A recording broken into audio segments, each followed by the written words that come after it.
Good evening. It's good to be with you tonight. It's been a rather tumultuous couple of days for us. Yesterday, Tammy Howard's mother passed away, or actually not before last, and we're very saddened for that loss. We just got word as we were getting ready to start this evening that Jane Cheek's brother has passed away at the hospital next door. I think he was 53 years of age. So she's very distressed, as you can imagine. Yesterday, around 10 o'clock, Joanne Forbes was feeding her cat in the backyard and turned to go in the house, and her leg broke, her femur broke in two, and they had to take her to Floyd, where she had a rod put through her femur so it would heal, and she's going to be in a long recovery, it looks like, to overcome a very serious injury. Number of people are sick. Michael Weaver called, has COVID. Joe Brown has COVID. Robert Moore even is sick tonight. I don't know if he has COVID or not, but a lot of people are struggling, and well, certainly our hearts go out to them. And we're thankful that you're not sick and that you're able to be here. But we certainly want to be mindful of all those that are suffering at the present time. Last week, we're in our course study on Genesis, and we were looking at chapter 6 last week, and we didn't get a chance to finish, and I'd like to pick up where we left off and resume, and then hopefully finish chapter 7 and maybe get into chapter 8 tonight if I can discipline myself enough to do that. But certainly, I want to call your attention to the reading which we did last week. I'm not going to reread the chapter. But as you know, God had pronounced that he was going to destroy the earth with a flood. And that's indeed what happened, and we want to discuss that at some length tonight.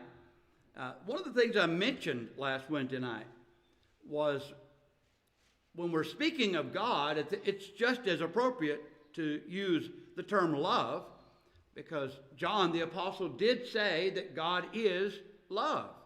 And so when love says, I'm sorry that I made man, and when love says, I will destroy man whom I've created, we have to know that something really wrong has occurred. Because God does not speak this way just randomly because he's in a bad mood or whatever. Something very serious has taken place for God to view his creation in this light and to declare judgment in this fashion. And Paul wrote the Ephesians. He spoke of the love of Christ, and he spoke of the measurement, the width, the length, the breadth, the height, but he also said that the love of Christ is beyond knowledge. It surpasses knowledge. I mean, we literally cannot comprehend how much we are loved by God. I mean, we get glimpses of it when we try to get our mind around the fact that because we sinned, because we are the criminals, God decided himself to become one of us in order to pay a debt we could never pay. So when you think of love in that fashion, for God so loved the world, says John, in John 3:16. So when God loves the world that much, he loves you that much, me that much, for God to say, I'm sorry that I made man, and I will destroy man whom I've created, things had gone terribly wrong. And we talked about that last week, the things that led to that state of affairs where the writer, Moses, by inspiration, noted that every thought and every imagination of the hearts of the sons of men was what? Only evil, continually. So there comes a point when people are beyond hope. They're beyond help. There's nothing we can do for them. There's no amount of pleading or reasoning or encouraging or loving or threatening or anything else. Nothing will work because they have allowed evil to so dominate their minds, they don't even realize how far gone they are. But God does. He sees their hearts and he realizes that mankind was destined for destruction. But now we read also last week that Noah found grace in the eyes of the Lord. And aren't you thankful that he did? It's also said of Noah that he was perfect in his generation. And I think it's important to look at that qualifying clause. He was perfect in his generation, a generation that was so given to evil that God said, I'm sorry I made them. So I think we have to see that statement about Noah being righteous and are perfect in his generation in light of the generation he lived in. Sure, he was far better than the average individual, and obviously God saw in him something redeemable, something that he could work with. There's material in his heart and mind that can be reasoned with, and so for that reason, Noah found grace in the eyes of the Lord. What is grace, by the way? Just someone define it for me very quickly. What is grace? Unmerited favor, not deserved. And so he didn't deserve it. Was Noah a sinless individual? Now we're going to find out when we continue, perhaps next week, where Noah was what some people would say today, messed up. And his family was messed up. They had some serious issues. So it wasn't as though Noah had his act together and Noah was a perfect, sinless man in the sense of perfection. Noah was a human being. Noah was flawed. Noah, however, found grace in the eyes of the Lord. And for that we are thankful because God found something in Noah that he could work with. Now, I want to share with you some thoughts on grace because there are a number of people today that misunderstand this unmerited favor and misuse it. There are a couple of classes of individuals that would talk about God's grace and speak of Noah and ourselves and others as being saved solely, exclusively by grace. There's nothing you can do in any way, shape, form, or fashion that will in any way contribute to your salvation. It's all up to God. And because it is by grace, then the universalist says, ultimately, God's going to save everybody. Now, the Calvinist takes a different view. And I want to be very blunt here, and I may sound unkind, and it's not my intention to be that way, but I will be very blunt. The Calvinists have a very twisted view of God. Not only an unscriptural, but a very sinister view of God. God, according to Calvinism, in its raw form, presents God as a capricious monster. That is the only way to describe it. When I say that, what I mean is the Calvinist says and believes, apparently, that God simply created a lot of people. In fact, most people created them in order to send them to hell. That's why he made them. He just created them for the very purpose of destroying them in eternal destruction. That's a horrible view of God. And by the way, it's a completely unscriptural view of God. How willing is it that God would let anyone perish? Not at all. In fact, in 2 Peter 3, and this is interesting because Peter cites what we're here studying in our class tonight, and he, of course, likens it to what will happen eventually in a different kind of judgment. But nevertheless, Peter refers to this particular portion of history. And in discussing that, Peter says that the Lord is not slack concerning his promise, as some men count slackness, but is long-suffering to us, not willing that any should perish. But God doesn't want anyone to die. The Calvinists are simply wrong. And I hope and pray that they will open their eyes and see the monstrous view they have created of God. But if we're not saved solely by grace, then how are we saved? Well, in the book of Hebrews 11 and verse 7, the Hebrew writer said, by faith, Noah, being divinely warned of things not seen, moved with godly fear, prepared an ark for the saving of his house. Again, we're noting here that he was saved by grace, but he was also saved by faith. And so we would say with Paul, as he did to the Ephesians, we are all saved, as Noah was, by grace through faith. That is a simple statement that Paul makes, and yet it has profound meaning. We are saved by grace through faith. And so it wasn't faith only that saved Noah. It wasn't grace only that saved Noah, but grace through faith. We used to hear it said, and not as much anymore, but I think it's good to understand. But we used to hear it said that grace is God's part. You can imagine, you remember that Leonardo da Vinci depiction of God reaching down and touching man and making man a living being, and man reaching back up and taking the hand of God. You can imagine such a picture where God is reaching down in grace and we are reaching up in faith. And so grace is God's part. It's unmerited favor. We don't deserve it. But faith is our part. We're responding to that unmerited favor. Noah heard God when God said, 120 years and it's over. Lights out. I'm going to bring all of this to an end. And so I want you to make an ark. And so Noah did exactly what God told him to do. In fact, more than once, it's stated in this narrative that Noah did according to all that God commanded him.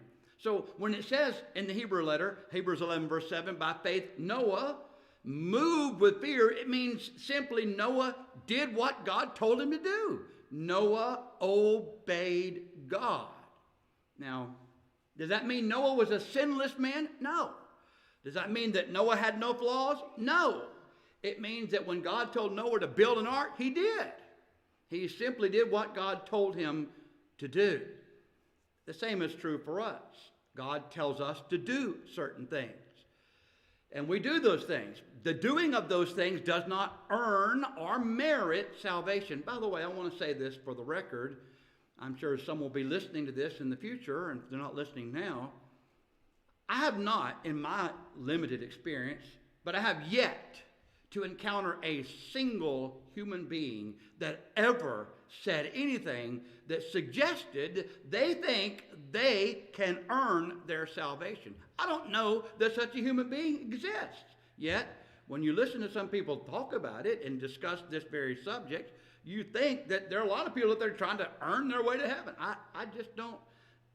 I'm sure there are some that do. I just have personally never met such an individual. I certainly am not such an individual. There's nothing I could do to make up for my crimes, for my sins. I must rely on the grace of God. But that doesn't mean that I'm just a passive recipient. If God tells me to believe and be baptized, I need to do that. If God tells me to love my neighbors myself, I need to do that. If God tells me to put the kingdom first, I need to do that. Whatever God tells me to do to the best of my ability, I need to do it. Does that mean I'm sinless? No. Does it mean I'm not flawed? No. It means that I'm saved by grace through faith, as Noah was. So all saved people are. We're all in the same boat, pardon the pun, but we're all literally in the same boat, as we sometimes use that expression.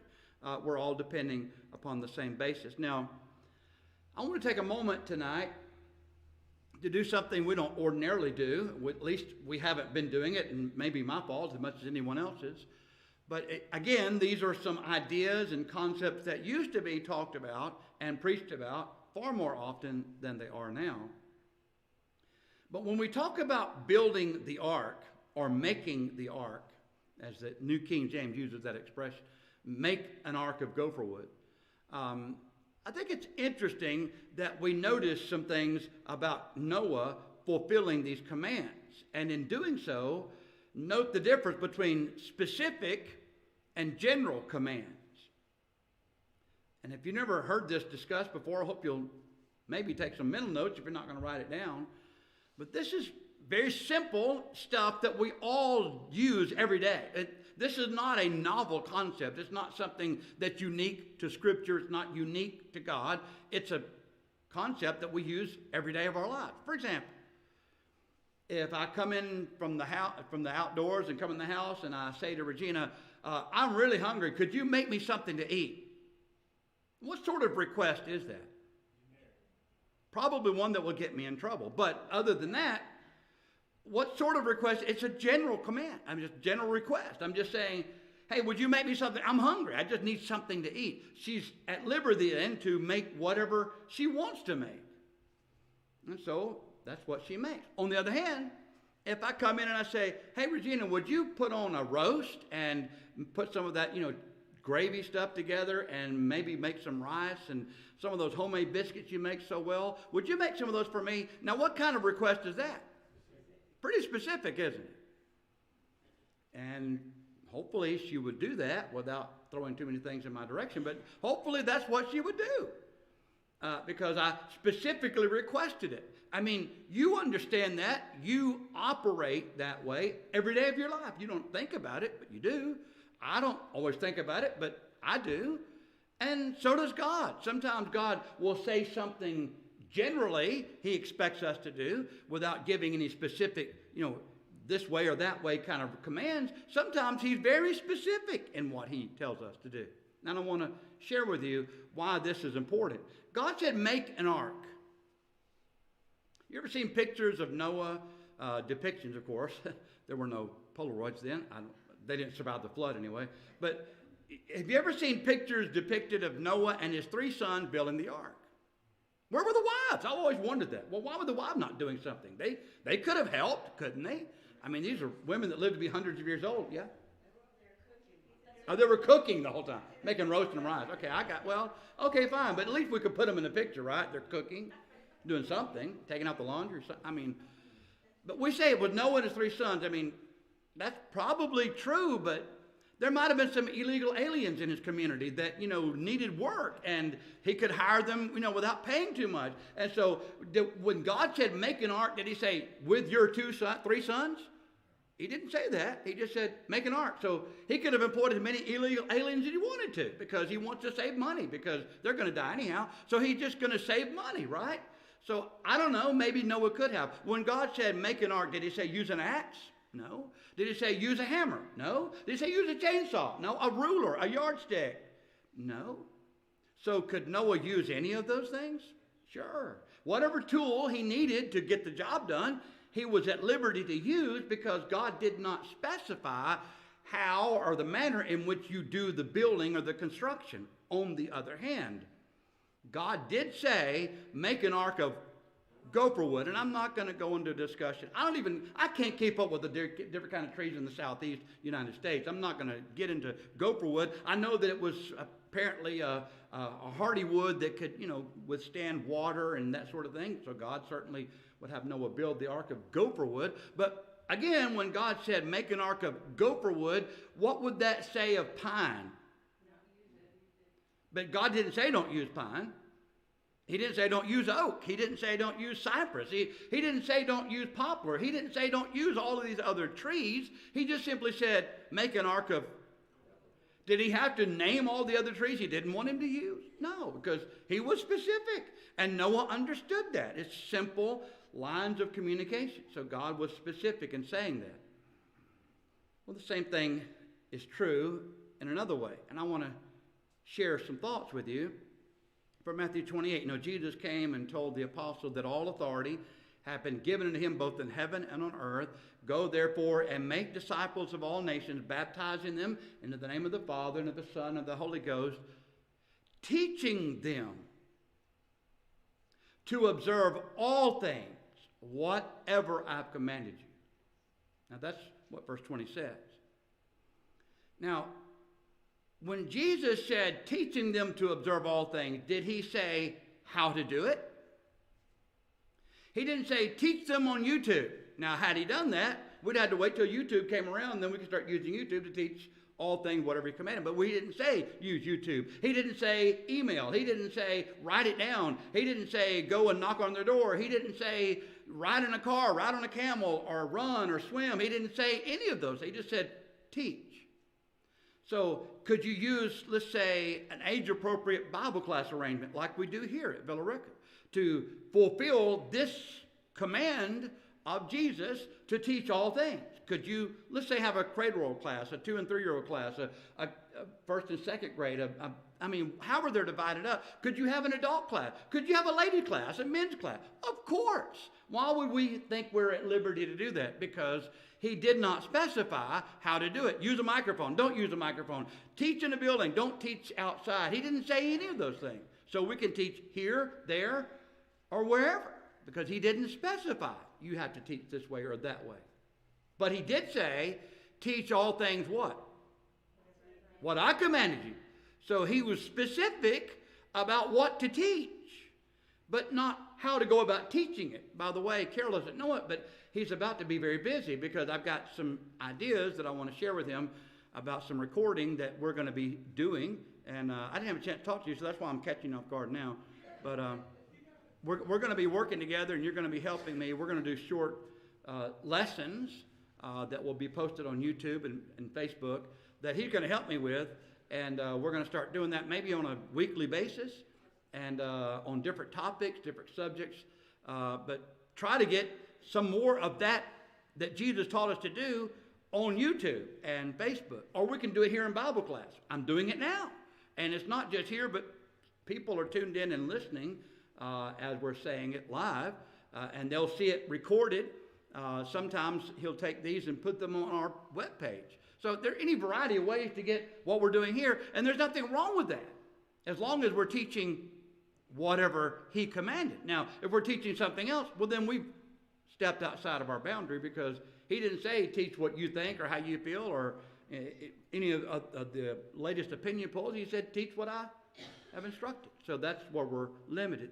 Now, this applies also in Ephesians 5:19. One of the most common questions, it comes up all the time. Why do you not have instruments of music in church? Are y'all just weird? You don't like music or whatever? I mean, people have all kinds of questions. It's a good question. But Ephesians 5:19 says it this way: speaking to yourselves in psalms and hymns and spiritual songs, singing and making melody in your heart to the Lord. That's interesting, because the first word is in Greek laleo, and it means, we're translated speak. And so you have to be able to utter words. Guitars sound good. Trumpets sound good. I like pianos. I like all kinds of instrumental music. And we might say, they're speaking to my heart. Well, okay, fine. We're not talking about poetry. We're talking about words. Laleo means you've got to be able to speak words. Instruments of music don't do that. So you've got to be able to speak. So speaking what? Psalms, hymns, spiritual songs. We're limited in what we sing. I mean, there's some songs, we could sing Jingle Bells, I suppose, but in church is not the place to sing Jingle Bells. It's a nice, catchy little tune, but we don't sing Jingle Bells. We don't sing any of the commercials on TV. We don't sing the Geico jingle. We don't do that in church. We get enough of that other places. But we're told psalms, hymns, spiritual songs, making melody. Literally, as Hugo McCord would say, making music or strumming the strings, literally. Strumming the strings of your... So did God specify an instrument? Was it a guitar? Was it a trumpet? Was it a flute? A lyre? Was it a harp? So if God specified the harp, that would exclude other forms of musical expression, would it not? So here we have a specific command. And you say, well, that's kind of an odd way of looking at things. Not really. It's a biblical way of looking at things. For example, in Hebrews 7:11-14, the Hebrew writer is talking about a change of the law, necessitating a change of the priesthood. And in the context, he's talking about the Old Testament priesthood that came from the house of Aaron, thank you. The house of Aaron. And so we had the priesthood of Aaron, or the Aaronic priesthood. But we have a change of the law, and there's a change of the priesthood. And this change of the priesthood is now Jesus, who's after the order of Melchizedek. Another thought, he's a parallel thought. But we have Jesus, who's of the tribe of which Moses said how much? He didn't say anything. He didn't speak anything. He spake nothing, Hebrews 7:14, concerning priesthood. That's fascinating, because the Hebrew writer was exactly using the principle I'm here stating to you tonight. He was saying that Jesus knew, and everybody from the tribe of Judah knew, that they were not qualified to be priests. Why? Because God said the Levites, particularly the house of Aaron, the subdivision of that tribe, they're the priests. Did God have to say, not Issachar, not Benjamin, not Judah? Of course not. God didn't have to go that length, because he specified the tribe he wanted, and that's the tribe that was to be used. So Jesus was of the tribe of Judah. He's a different kind of priest. His priesthood is forever, et cetera, et cetera. So he's just making a very good case about the superiority of the priesthood of Jesus over that of Aaron and his sons. But again, in doing that, he's using this hermeneutical principle that I'm here speaking to you about the difference in general commands and specific commands. You may think that this is odd, but I hope that you'll allow this to sink in your mind, because you're going to see in time, you'll be able to plug in what we're saying to different questions that will arise. And I'm just using a few to give you some examples tonight. But, people think, well, that's just kind of an odd way of doing things. We're simply being consistent, or trying to be consistent, in doing what the Lord has told us to do in the manner in which he told us to do it. So if God specifies a thing, that's it, nothing else. If God generally said, what if God said, sing psalms, hymns, spiritual songs, make music? Sky's the limit, whatever you want to do. But God didn't say that. He said, make music in your heart. Thank you. So we have general commands, specific commands, and those must be accepted. Any question about chapter 6? Yes, sir. My voice will hold up. I'd like to take just a minute to explain something that happened to me in 1984. Okay. In Joplin, Missouri. Yes, sir. 50 of us who were ministers in the Church of Christ, but with 50 preachers of the conservative Christian church. Yes, sir. Brother Gus Nichols, youngest son, spoke to us, 100 of us, for an hour on genetic specifics. Then we went off into classes, 6 on 6, meeting each other across the table to discuss what Brother Nichols had said. And one of the men from Albuquerque, New Mexico, said, what in the world was Brother Nichols talking about? This specific generic stuff. And I said, the same thing you did yesterday when we asked you why you used only unleavened bread in the Lord's Supper. You said, because that's the only thing that's authorized. You were using that very principle that Brother Nichols was talking about. He said, what in the world does that have to do with instrumental music? That's odd, isn't it? Then immediately he saw himself what it had to do with it, and all the rest of them face turned red. They looked at him and said, you should have kept your mouth shut about it.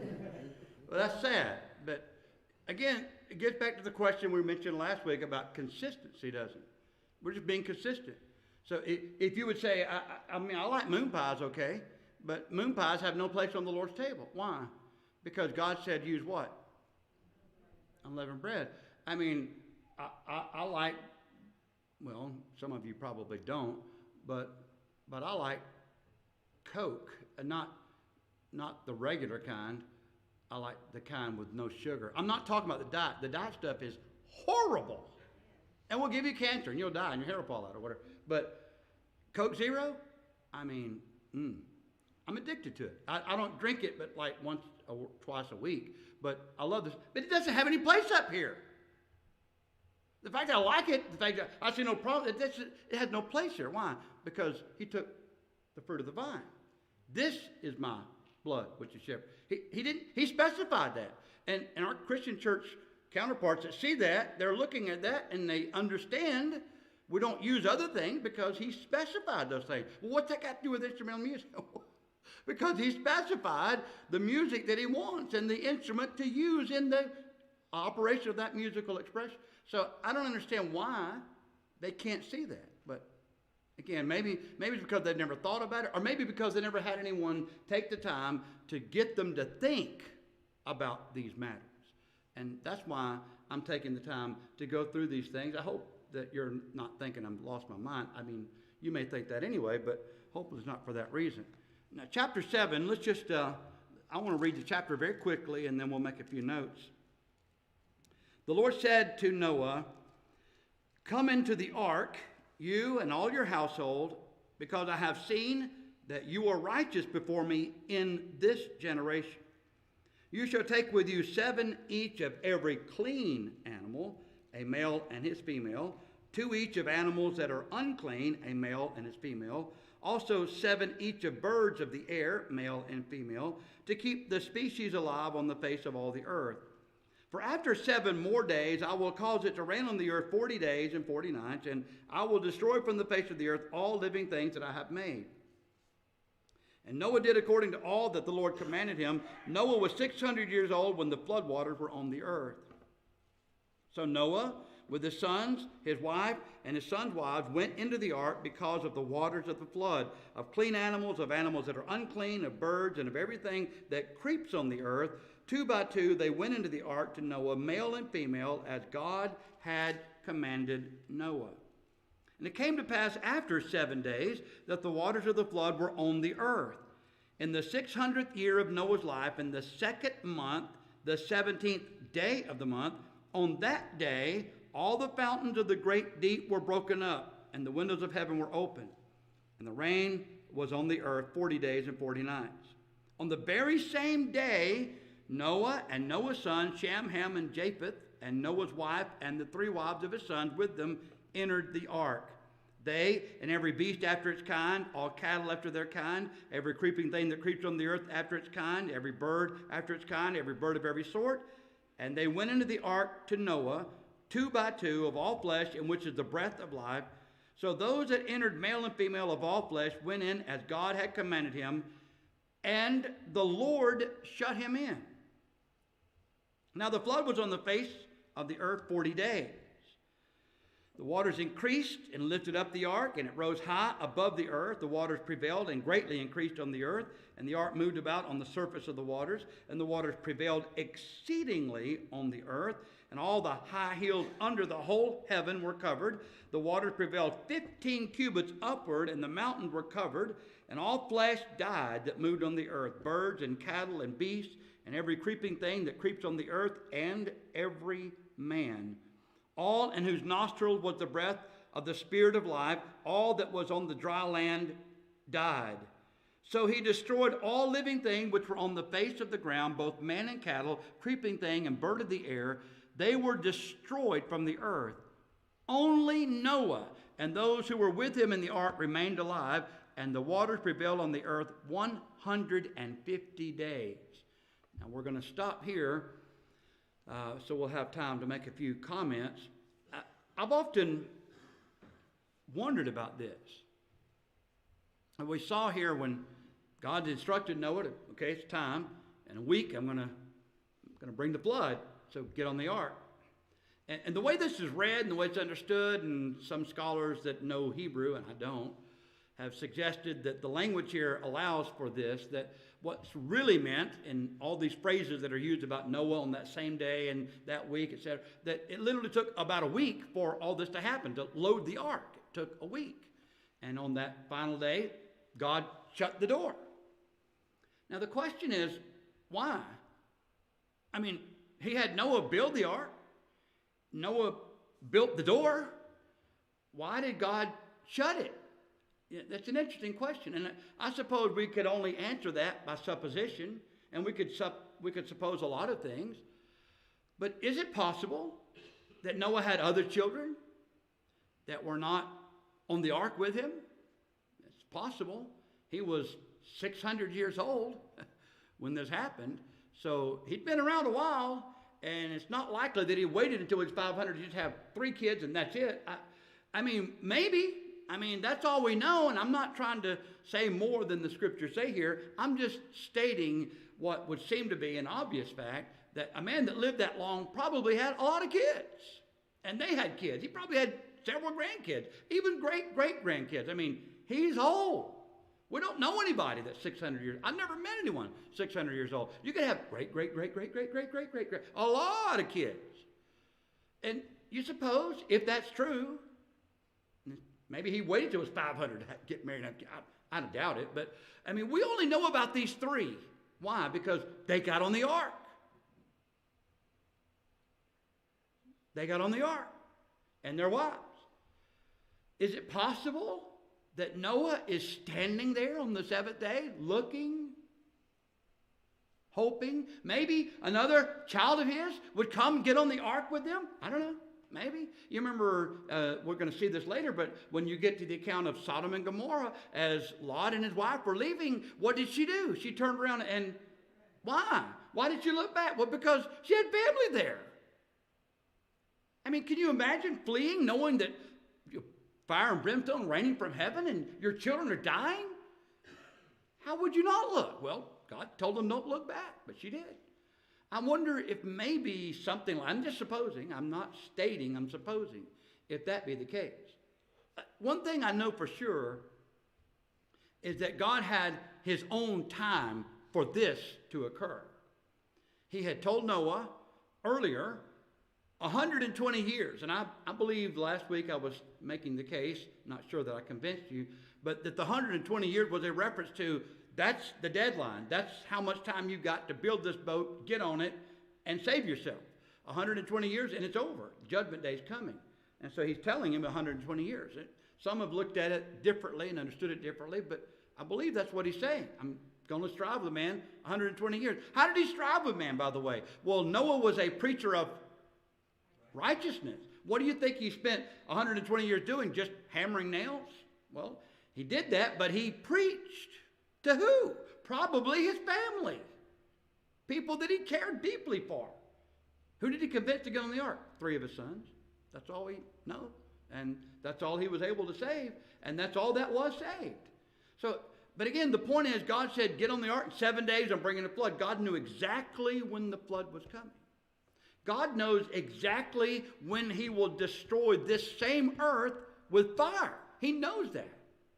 I don't. The angels in heaven don't. He does. Anyone that claims they know, they're lying. They don't know. Only God knows. And so when that time comes, it will be according to his time. But again, it may be that God shut him in because he was letting Noah know, hey, it's time. And the door was shut.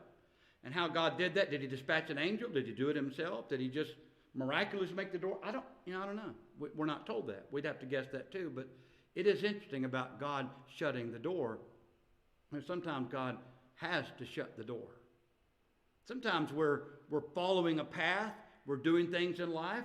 We're seeking a career. We're seeking a spouse or we're whatever. And God shuts the door. And we're frustrated as human beings. And we're hurt. And we're emotionally distraught. And we say, oh, this is terrible. I can't believe this. And we don't stop to consider maybe, just maybe, God did that in his mercy. Maybe he stopped you like, the donkey that Balaam was riding on. I mean, the donkey stopped the madness of the prophet, literally, because he saw the angel of the Lord about to strike him dead. And so God had mercy on this man using a donkey. And so he's able to stop him from being slaughtered. Maybe God does us that way. We really need to learn, don't we, whenever things are happening that we don't understand, that we're frustrated over or hurt about, maybe God's just shut that door because that door needed to be shut. And he knew we weren't going to shut it. And so he shut it for us. It's also interesting when you compare what Jesus is saying about the virgins in Matthew 25 and the 5 wise and the 5 foolish. And the 5 foolish, were unprepared. They went to the wedding. They were waiting for the bridegroom, but they were not prepared. So they didn't carry extra oil with them. So when he delayed his coming, their lamps ran out of oil. And so when they heard the sound of the bridegroom, they said to the other virgins, give us of your oil because ours are gone out. And they said, we can't do that. We won't have enough for both. Go in quickly and buy something. And so while they went to buy something, they came back and the door was, and what were they told? We don't know who you are. That's really sad. And that's going to be the case with a lot of people. People that thought they were ready for the wedding, thought they were going to show up, thought they were going to be there, thought they were going to be able, but they're not preparing themselves. They're not prepared. And so they're going to knock on the door, but the voice will say, I don't know you. And perhaps as Jesus would say in the sermon, I never knew you. That's heartbreaking when you think about haunted with those words for eternity. I never knew you. But we did all these. I never knew you. You weren't prepared. You didn't do as I said. In Revelation chapter 3, when Jesus was talking to the little church of Philadelphia, he talked about a door that was open that no man could shut. He said, he who has the key of David, he who opens and no one shuts, and shuts and no one opens. I know your words. See, I've set before you an open door and no one can shut it. If God wants to make a way for you, can anything or anyone stand in the way? No, they can't. Because God's opened that door, and it's our duty and responsibility, of course, to go through that door. But again, I'm getting sidetracked here, but I can't help but think about this. When I'm running across this, I'm like, that's interesting, because God had Noah build this ark, build that door. By the way, that was a specific part of the command, a door and a window, and the size of the ark, the dimension of the ark, all that was specified by God. But again, why did God shut the door? Maybe it was necessary. I don't know. It certainly does remind us that God has his own timetable, and it's not always to our liking. Now again, I think it's important to note here, the flood was worldwide. This was not a local event. And I think it's silly, but we sometimes have to explain this. Moses said all the high mountains were under the whole heaven were covered. In fact, 15 cubits up. What's a cubit? Well, it depends on where you're from, I guess. If you're, an Assyrian, or whether you're a Jew. But basically, a cubit was from the tip of your middle finger to your elbow. And I don't know. I'm kind of short and fat. But some people have long arm. I guess you could ask somebody else who's got long arm. But it kind of varies. It's not an exact thing. But yeah, roughly 18 inches, I guess. But that's deep. And it's over the high mountains. Every peak was covered that much in water. And that's what's declared here. If the flood were just a local event, why didn't God just tell him to move? You got 120 years to get a U-Haul and get out of there. It wouldn't have taken that long. Why would he say, build an ark? If it's just going to happen right here, he just say, hey, you need to go to higher ground, or move to America. Where's that? Well, just trust me. He didn't tell him to go anywhere. He just said, build an ark. Why? Because there won't be anywhere to go. When I bring the waters on the earth, there won't be anywhere to plant your feet. It's going to be underwater. Everything will die, all in whom is the breath of life.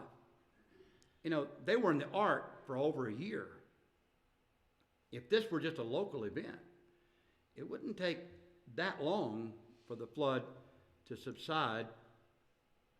God made a covenant after they got off the ark. I'm getting ahead of myself. But he would never again destroy the world with water. Now, Peter did mention that, 2 Peter 3. And he talked about the world that then was, and we'll say more about that in a moment. But he talked about the world that then was. But the heavens and the earth which are now are reserved for what? Fire. Not water, but fire. And so this was judgment day. Literally, this was judgment of the world. And the whole world was judged unrighteous before God, except Noah and his 3 sons and their wives. 8 people. And that's all on the face of the earth. Now, I mentioned 1 Peter 3 and should be 2 Peter 3, I'm sorry. I got the reference wrong here. I was in a hurry. But 2 Peter 3 and 6, Peter described the world that then was.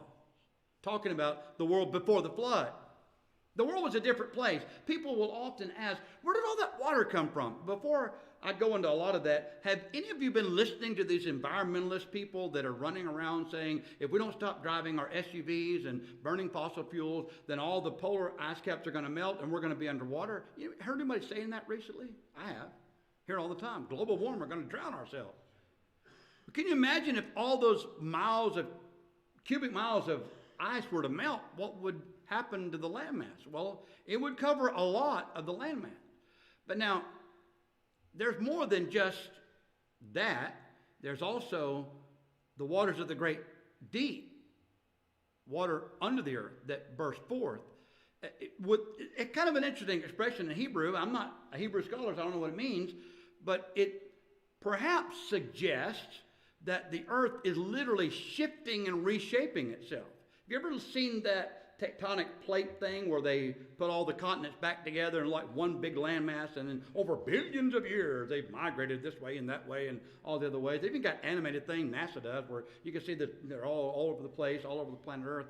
But can you imagine if God did that? If God just broke these land masses apart at one time, what would happen? Well, water would burst forth, of course, and come everywhere. It's a cataclysmic event.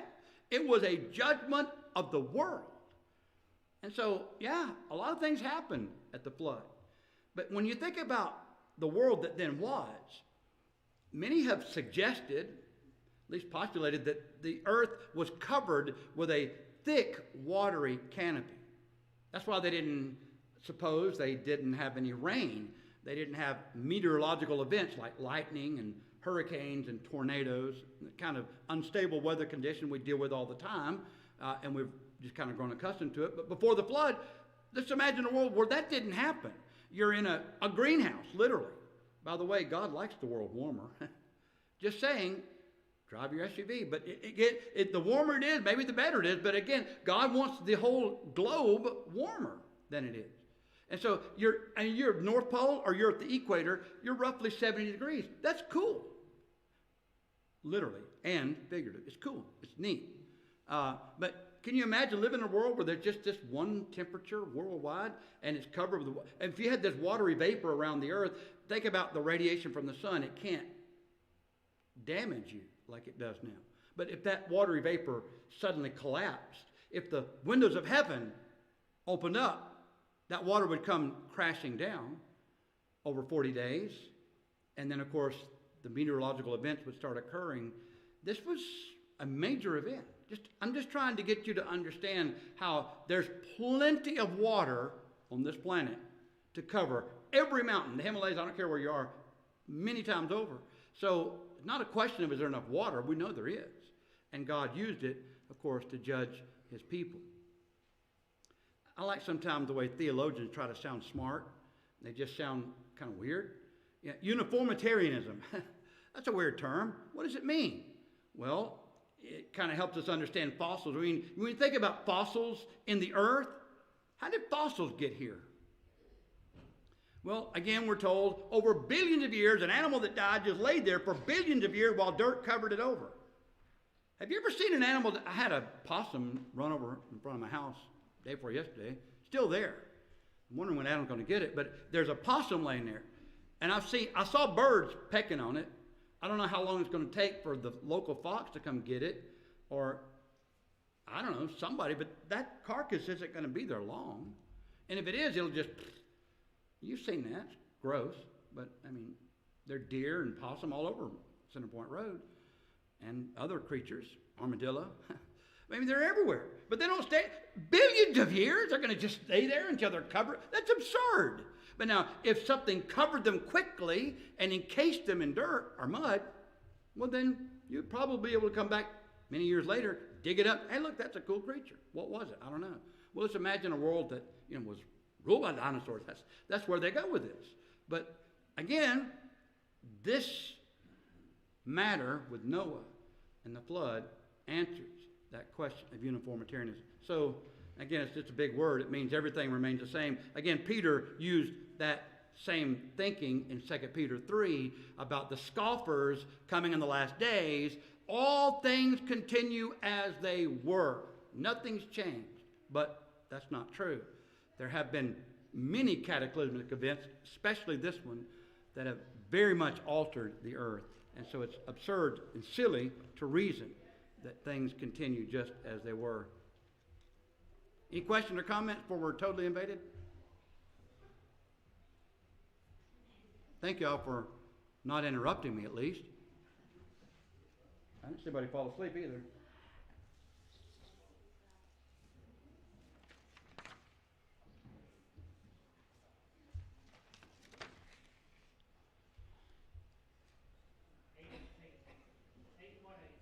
$818 in your songbook, please.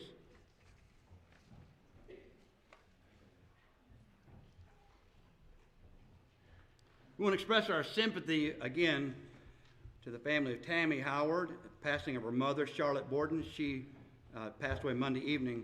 Her service will be held this Saturday in Indiana.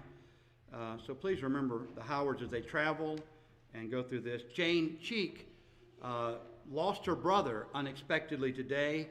In fact, just prior to our beginning service this evening, over in the hospital next door, and she is, according to Ronnie, devastated, as you might imagine. I believe he was 52 or 53, something like that. And we're very saddened to hear this news. And when we learn more, we'll get that information to you. Don't forget the Widowhood Fellowship will be the 5th. It's celebrating, rather, its 5th anniversary this February. And the fellowship will be the 21st at 11:30 a.m. So want to remember this good work. Camp Negahee Heart of the Matter, each year February is designated a time to give those who love Camp Negahee a chance to donate towards camp improvements, scholarship for camp, etc. You can donate by mail or on the website at www.campnegahee.org/donate, or make checks payable to Camp Negahee with Heart of the Matter in the subject line, and mail to Camp Negahee, and the address is here if any of you'd like it, and I'll give it to you. It's on this paper. I'll leave it on the table. Don't forget our gospel meeting comes up in just, 3.5, 4 weeks? We're going to have Brandon Baggett with us from Montgomery, the Montgomery area. He'll be here preaching for that Sunday through Wednesday, March the 19th to the 22nd. Please see the flyers on the table in the foyer for more details. Sadly, I had to announce this as well. Yesterday morning, our sister Joanne Forbes was feeding her cat in her back porch, and her leg broke, and she fell because her leg broke, her femur broke in two, and they had to carry her to Floyd to have a rod put in her femur, and she'll have to be, of course, going through some recovery. She was in a great deal of pain. She did this about 10 o'clock yesterday morning and didn't have the surgery till around lunch today, and Frankie was very distressed over that. We can all understand how distressing that would be. But she had to wait quite a while for that surgery. Please remember her in her recovery. Joe Brown is at home with recovering from COVID. Michael Weaver is also not able to be with us from COVID. Even Robert Moore, I don't think he has COVID. He might or might not. We don't know. But he's also not feeling well. Sharon Estebanco got her CT done yesterday. Won't know anything till Friday, but we pray that those results will come back negative. In her favor. Don't forget the list on the table. Thank you, Pettingills, for doing this again. The cards, the stamps, everything, the information is available. Please avail yourself of this good work. We're going to be singing number 818 as a song of... Yes, ma'am, I'm sorry. Oh, I forgot. I should have known from the hand wave, but bread and onions are left in the fellowship hall from our Dorcas giveaway. We still have, they're good onions and it's good bread, and if you need onions or bread, that's it. Don't tell me you make onion sandwiches. I know some of you do. You eat carrot cake. I mean, come on, you probably eat onion sandwiches. Well, if you want to make onion sandwiches, we got the onion, we got the bread, and you're free to do with that as you please. Number 818, we were discussing the flood and Noah tonight in our adult class, and we mentioned that this account really was judgment against the world, but it's not judgment to the extent that it's still awaiting, and God has announced that he will judge the world, and the next time when he destroys the world, it won't be with water, it will be with fire, and it won't just be the earth, it will be the cosmos as we know it. Even the elements that compose the cosmos will melt with fervent heat. The works and everything in it, the earth and its works, everything in it will be dissolved with fire. This world is not permanent. This world is not our home. We're just visiting here. Our true home is to be in heaven if we're God's people. Our true home, if we're not following God's word, is hell with the devil and his angels forever and ever. It's really not complicated. It's a very straightforward choice. And we have that choice. God's granted us that choice and the responsibility to make the right choice. Heaven or hell. And we, of course, choose heaven by choosing to accept his extension of grace by faith, doing what he has instructed us to do, believing, repenting, confessing, being baptized, and living faithful in Christ. If you're subject to the invitation, we can help you tonight. Please make your need known while together we stand as we sing. I am resolved. Thank you.